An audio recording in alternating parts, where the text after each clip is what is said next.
तो दोस्तों अभी की जो सबसे बड़ी खबर निकल कर आ रही है वो आ रही है गैंगस्टर पपला गुर्जर की।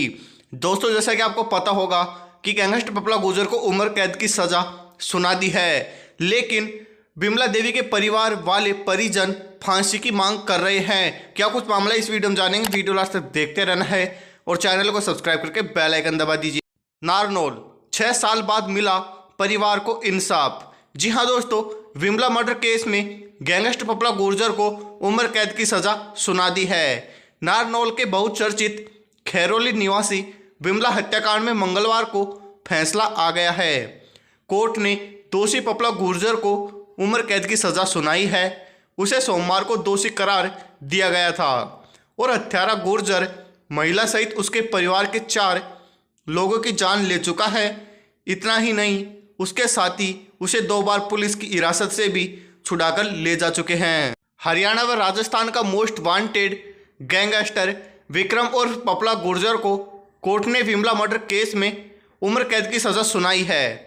इसके अलावा 10,000 रुपये का जुर्माना भी लगाया है, जैसा कि हमने ये सब कुछ आपको पिछली वीडियो के अंदर बताया था।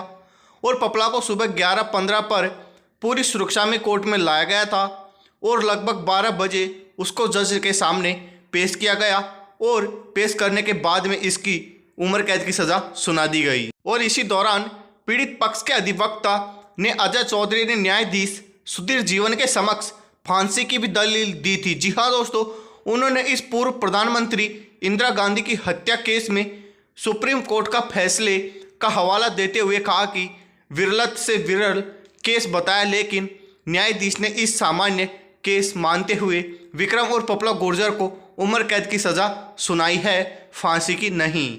वहीं पपला गुर्जर के अधिवक्ता कुलदीप बरगड़ ने कहा कि वो हाईकोर्ट में अपील करेंगे। इससे पहले इसी मामले के 6 आरोपी बरी हो चुके हैं और कोर्ट ने उसे बोर्डनसी जेल के आदेश दिए थे, लेकिन नारनौल पुलिस एक मामले में भगोड़ा होने पर प्रोडक्शन वारंट पर लिया गया है।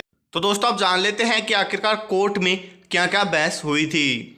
कोर्ट नंबर 3 में न्यायाधीश बैठ गए थे और 12 बजे विक्रम और पपला गुर्जर को कोर्ट में पेश किया गया। इस दौरान लगभग आधे घंटे दोनों पक्षों के अधिवक्ताओं के बीच सजा के लिए बहस चली। बाद में दोनों अधिवक्ताओं की बहस सुनने के बाद न्यायाधीश ने गैंगस्टर पपला गुर्जर को उम्र कैद की सजा सुना दी। सजा के बाद पपला के चेहरे पर नहीं दिखी सिकन। कोर्ट द्वारा विक्रम और पपला गुर्जर को उम्र कैद की सजा सुनाई जाने के बाद भी उसके चेहरे पर जरा भी सिकन नहीं थी। सजा सुनाने के बाद उसने एक बार फिर न्यायाधीश से कहा कि मेरे बूढ़े माँ बाप हैं, परिवार का अकेला कमाने वाला हूँ, मेरे ऊपर रहम किया जाए।